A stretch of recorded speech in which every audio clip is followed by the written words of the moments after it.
आज हम चर्चा करेंगे दोस्ती के इसी प्यारे से रिश्ते पर और एक सच्चा दोस्त क्या होता है। दोस्ती सच्ची तो वही है जहाँ ये गीत की पंक्ति कह रही है कि जब यार जुदा होता है।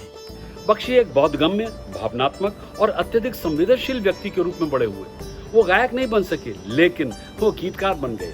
आप ये चाहोगे कि आपके दोस्त में सब कुछ आपके अनुकूल हो, जैसा आप चाहते हैं वैसा वो व्यवहार करे, तो ये संभव नहीं है। आप सबको मेरा प्रणाम और स्वागत है आप सबका विश्व शांति दर्शन के मंच पर।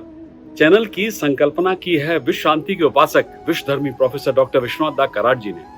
चैनल का उद्देश्य समाज को सशक्त, सबल और सहिष्णु बनाना है। आप देख रहे हैं गीतों के बोल बड़े अनमोल, यानी वो हिंदी फिल्मों के गीत जिनमें अध्यात्म छिपा है।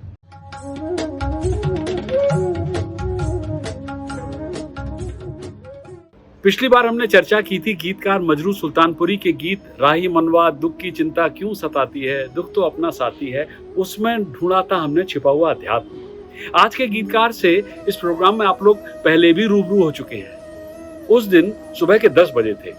मुंबई में जोरों की बारिश हो रही थी। तभी संगीतकार रोशन के घर के दरवाजे पर किसी ने दस्तक दी। उन्होंने दरवाजा खोला। वहां एक युवक खड़ा था, सिर से पांव तक गीला, टूटा छाता, फटी चप्पल। वो वास्तव में एक देखने लायक दृश्य था। उसे देखकर संगीतकार रोशन ने कहा, बख्शी तुम आदमी हो या भूत? इस भारी बारिश और तूफान में आने की क्या जरूरत थी? युवक ने कहा, आपने मुझे यहाँ 10 बजे आने के लिए कहा था ताकि आप मेरी कविताएं सुन सकें। हाँ, मैंने तुम्हें आने के लिए कहा था, लेकिन इतना महत्वपूर्ण नहीं था। संगीतकार रोशन ने कहा। नहाने के तौलिए में लिपटी हुई किताबों को हाथ में लिए हुए युवक बोला, सर आपके लिए महत्वपूर्ण नहीं होगा, लेकिन आपको मेरी कविताएं सुनाने के लिए मेरे लिए बहुत महत्वपूर्ण है। रोशन ने युवक को अंदर बुलाया और पूछा कि कैसे आए तुम? ट्रेन और बस तो बारिश के कारण बंद थे। युवक बोला कि वो सुबह 6 बजे बोरीवली से निकला था और 19 किलोमीटर पानी में भीगते हुए पैदल चल के वो सेंटा क्रूज उनके घर पहुंचा। युवक की ललक से प्रभावित होकर रोशन ने उसे अपनी आगामी फिल्म में लेने का फैसला किया और इस तरह युवा आनंद बख्शी प्रसिद्ध संगीतकार रोशन के साथ जुड़ गए। 1959 में बनी फिल्म सीआईडी गर्ल वो ब्रेक था जिसका बख्शी को इंतजार था। महीनों तक स्टूडियो में चक्कर लगाने के बाद वो अंत में एक बड़े संगीतकार के साथ काम कर रहे थे। आनंद बख्शी बचपन से ही जानते थे कि वो हिंदी फिल्मों के लिए पार्श्व गायक बनना चाहते हैं। अपनी जन्मस्थली रावलपिंडी में सुने जाने वाले गीतों की धुन से मंत्रमुग्ध होकर वे भी उस जादू का हिस्सा बनना चाहते थे।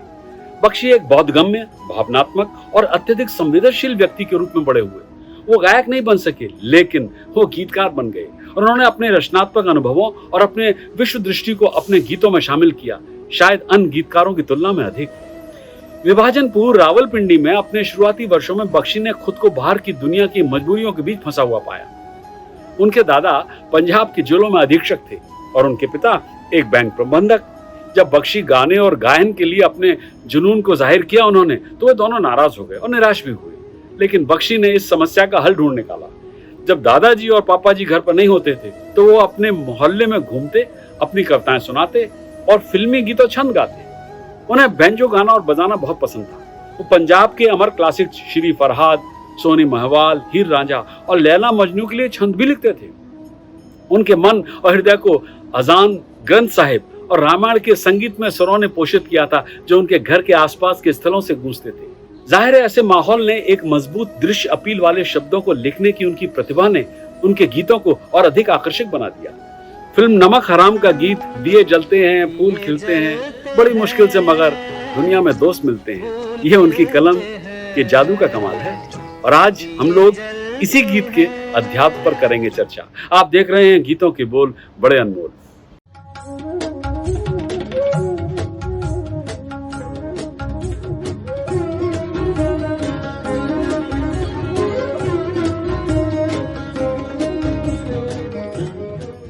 प्रणाम और स्वागत है आपका विश्व शांति दर्शन चैनल पर। आप देख रहे हैं प्रोग्राम गीतों के बोल बड़े अनमोल और हमारे साथ आज स्टूडियो में जुड़े हुए हैं डॉक्टर सुनील देवधर जी, जो हमारा मार्गदर्शन कर रहे हैं उन फिल्मी गीतों पर जिनमें आध्यात्म जुड़ा हुआ है। स्वागत है आपका सुनील जी। आज के इस कार्यक्रम में हम नमक हराम फिल्म से एक गीत लेंगे जिसके बोल हैं, दिए जलते हैं फूल खिलते हैं, बड़ी मुश्किल से मगर दुनिया में दोस्त मिलते हैं। तो आइए सुनते हैं ये गीत। दिए जलते हैं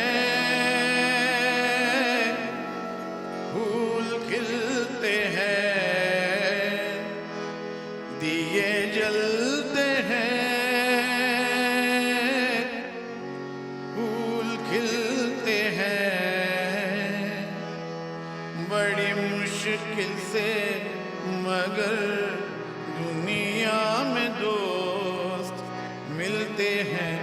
दिए जलते हैं,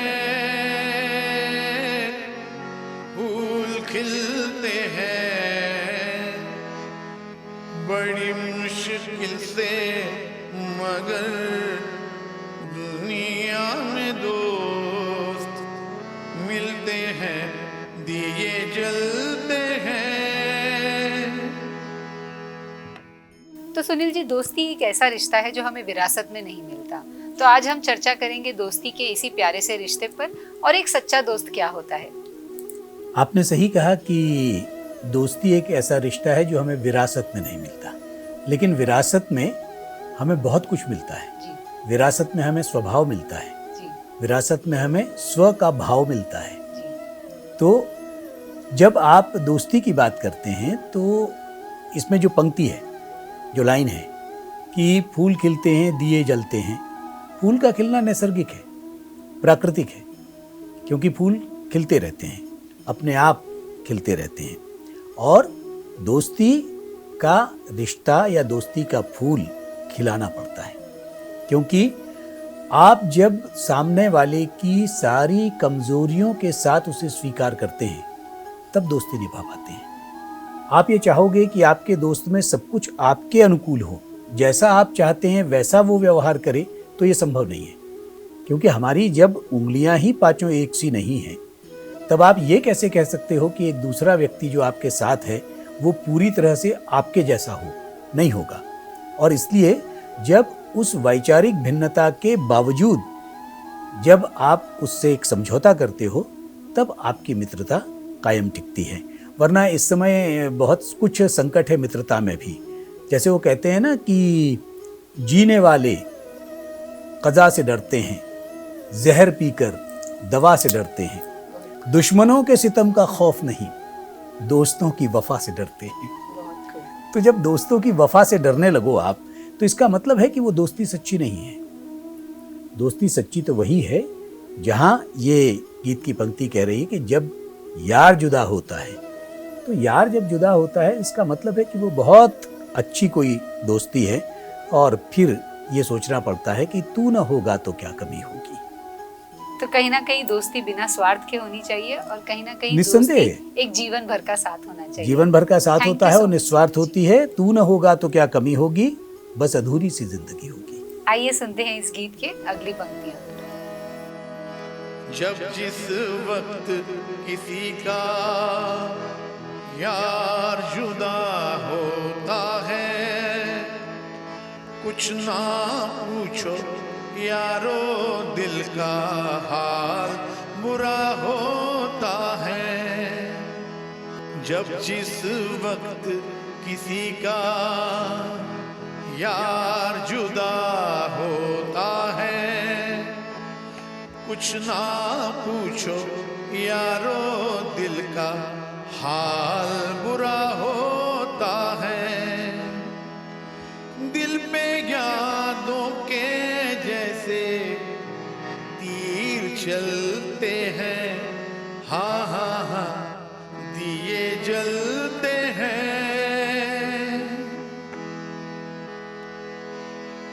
दौलत और जवानी एक दिन खो जाती है, सच कहता हूँ सारी दुनिया दुश्मन हो जाती है।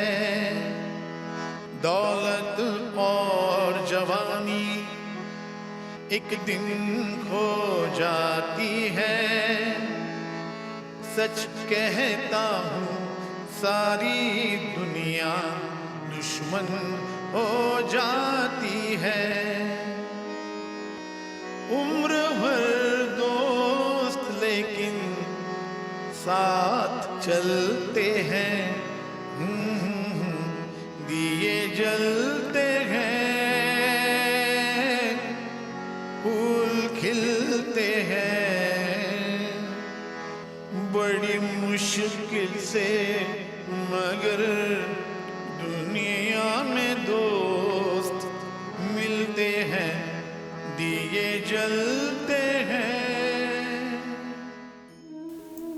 दौलत और जवानी एक दिन खो जाती है, सच कहता हूँ सारी दुनिया दुश्मन हो जाती है। What a thought sir. आपने जो लाइनें पढ़ी हैं, जी दौलत और जवानी एक दिन खो जाती है, और दौलत और जवानी के खो जाने के बाद बहुत से लोगों के साथ छूट जाते हैं। यही बात, ये विचार गीत में है।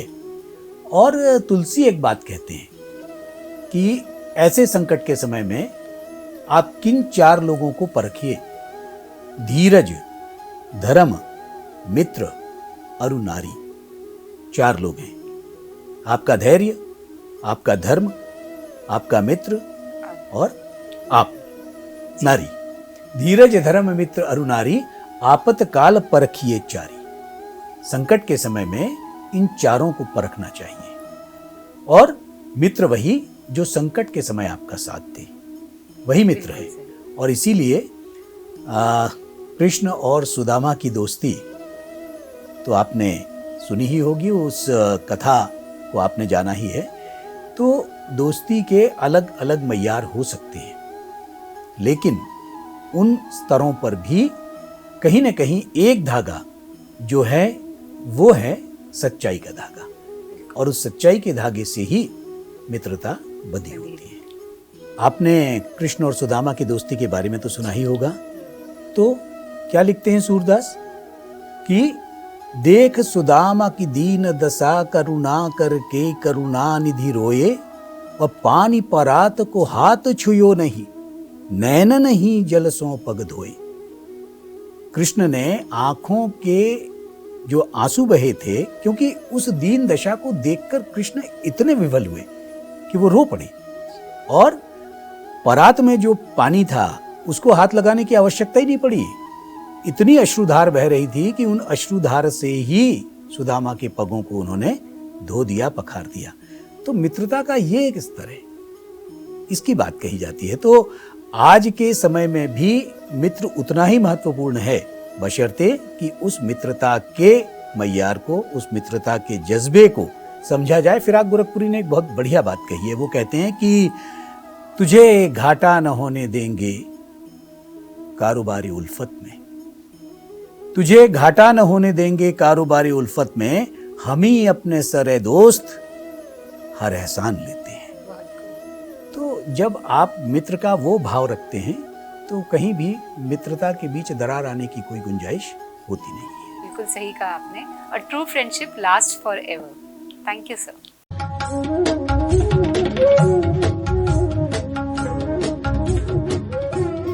एक बार पुनः स्वागत है आपका।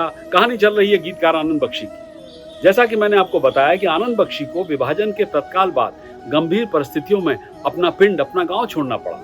उन्हें वहां कभी नहीं लौटना था। उनकी ये तड़प उनके गीतों में दिखाई देती थी। वैसे भी हम चाहे कहीं के भी हों, सभी अपने बचपन में लौटना चाहते हैं। फिल्म सरस्वती चंद्र का गीत आया है मुझे फिर याद वो जालिम, गुजरा जमाना बचपन का, इस गीत के आगे की पंक्तियां विशेष रूप से मार्मिक है जो उन्होंने लिखी थी। क्या थी? वो खेल, वो साथी, वो झूले, वो दौड़ के कहना आज छूले, हम आज तलक भी न भूले ख्वाब सुहाना बचपन का। और बंबई में अपनी स्ट्रगल के दौरान एक गीतकार के रूप में जब उन्होंने तीव्र अलगाव और तड़प महसूस की, तो बरबस जब जब फूल खिलेगा ये गीत उनके मानस से निकला होगा। यहाँ मैं अजनबी हूँ, कभी पहले देखा नहीं ये समय, ये मैं भूल से आ गया हूँ कहाँ, यहाँ मैं अजनबी हूँ, मैं जो हूँ बस वही हूँ। हालांकि बख्शी ने बॉम्बे में सफलता की तलाश की और उसे पाया, पर वो शहर या फिल्मी दुनिया के जाल से आसक्त नहीं थे। उनका लगातार इस कृत्रिम दुनिया में दम घुटता था। अगर उन्हें एक मौका या विकल्प मिलता तो शायद वो अपने प्रिय रावलपिंडी वापस चले जाते, लेकिन वो जानते थे कि ऐसा नहीं होगा, क्योंकि उन्हें अपनी कामयाबी और रोजी रोटी के लिए फिल्मों की दुनिया चाहिए थी, और हिंदी फिल्मों के लिए गीत लिखना उनकी जान थी। वो इसे कैसे छोड़ सकते थे? इसलिए उन्होंने अपने गीतों के माध्यम से अपने मोह भंग, लालसा और पीड़ा को उसमें उड़ेला। और चलते चलते सुनते हैं आनंद बख्शी के लिखे हुए एक गीत पर यह कहानी। एक दिन आनंद बख्शी को एक अजनबी का पत्र मिला। इसमें उस आदमी ने बताया कि कैसे उसने आत्महत्या करने का फैसला किया था। वो अपने गांव से गुजरने वाली रेल की पटरी पर लेट गया था। जब वो वहां ट्रेन की प्रतीक्षा कर रहा था तो आनंद बख्शी के एक गीत के ये शब्द उसके कानों में कौंध गए। क्या थे वो शब्द? गाड़ी का नाम न कर बदनाम, पटरी पर रख के सर को, हिम्मत ना हार, कर इंतजार, आ लौट जाए घर को। ये रात जा रही है, वो सुबह आ रही है, गाड़ी बुला रही है, सीटी बजा रही है। चलना ही जिंदगी है, चलती ही जा रही है। अपनी गलती से भयभीत होकर वो आदमी पटरियों से उछला और बाहर कूद गया, जैसे कोई ट्रेन उसके पीछे से गुजरी हो। अपनी अंतिम सांस तक बख्शी इस पत्र को अपना सबसे बड़ा पुरस्कार मानते थे। मार्च 2002 में आनंद बख्शी का निधन हो गया। अपनी अंतिम सांस लेने से कुछ दिन पहले तक वे फिल्मों के लिए गीत लिख रहे थे। उद्योग की बदलती उम्मीदों और पॉप संस्कृति के बदलते लिंगों के बावजूद उनकी मांग कम नहीं हुई। पर्दा जब न कोई खुदा से तो बंदों से पर्दा करना क्या। सुनील जी, फिल्म मुगले आजम से लेके आज के नए दौर की फिल्मों तक प्यार का कॉन्सेप्ट कितना बदल चुका है। इस गायन के बाद लता जी द्वारा एकल गाया जाता है, जिसे अनारकली ने फिल्म में राजकुमार सलीम के लिए एक गीत के रूप में गाया। तो ये जवाब है आपके सवाल का कि प्यार और डर का संबंध क्या है। तो संबंध है, लेकिन विपरीत संबंध है। तो गीतों के बोल के आज के इस एपिसोड को यहीं देते हैं विराम। अगली बार गीतकार शकील बदायूं के गीत जब प्यार किया तो डरना क्या के अध्यात्म पर होगी चर्चा। सब्सक्राइब कीजिए, साझा कीजिए और देखते रहिए विश्व शांति दर्शन।